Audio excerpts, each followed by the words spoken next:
Why we should embrace art that eventually fades away. What if the most valuable artwork you ever owned was designed to disappear?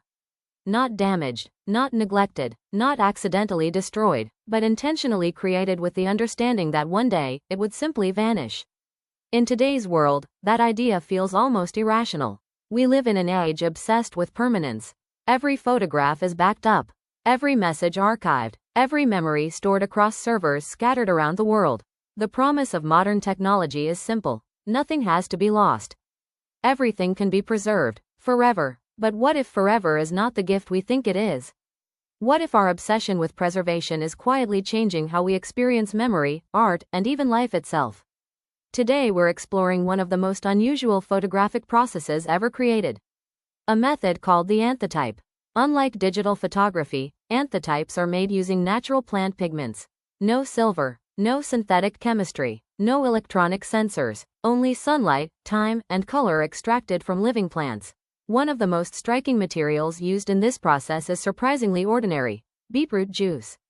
The process begins by extracting pigment from beets, berries, flowers, or other richly colored plants. This liquid is brushed onto paper and allowed to dry, forming a light-sensitive surface made entirely from organic material.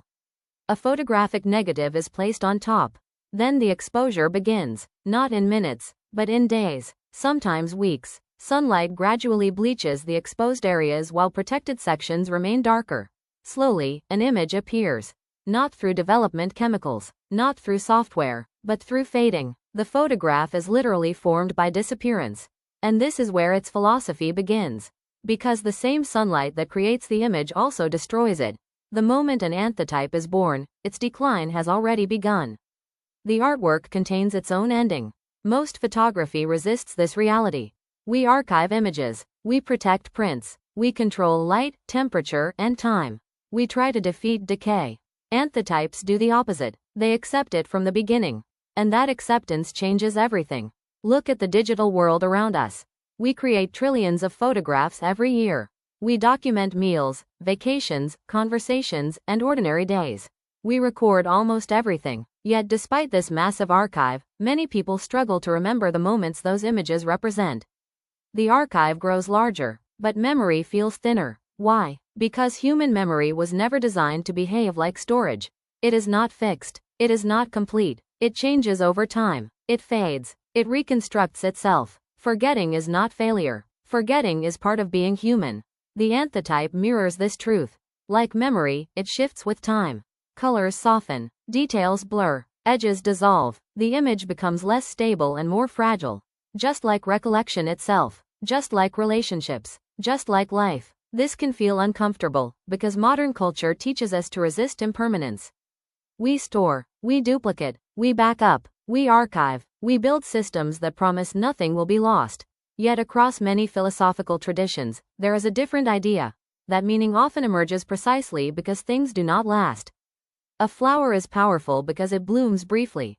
A sunset matters because it disappears. A human life is meaningful because it is limited. The anthotype embodies this truth visually. Its disappearance is not a flaw. Its disappearance is the message. Every viewing becomes unique because the image is never exactly the same twice. What you see today will not fully exist tomorrow. And that awareness changes perception. You slow down. You pay attention. You become present. The image stops being something to store. It becomes something to witness. In that sense, anthotypes may be among the most honest photographs ever created. They do not pretend to escape time. They do not promise permanence. They do not resist change. Instead, they reveal it. Openly, visibly, beautifully. The next time you upload a photograph into an endless digital archive, consider this. Somewhere, an anthotype made from beetroot juice is quietly fading beneath the sun. Its colors are dissolving. Its image is disappearing. Its existence is shortening with every passing day. And yet perhaps that fragile image understands something our permanent systems forget. Maybe the value of art is not measured by how long it survives. Maybe it is measured by how deeply it teaches us to notice the present before it disappears. And perhaps the most meaningful photographs are not the ones that last forever, but the ones that remind us that nothing does.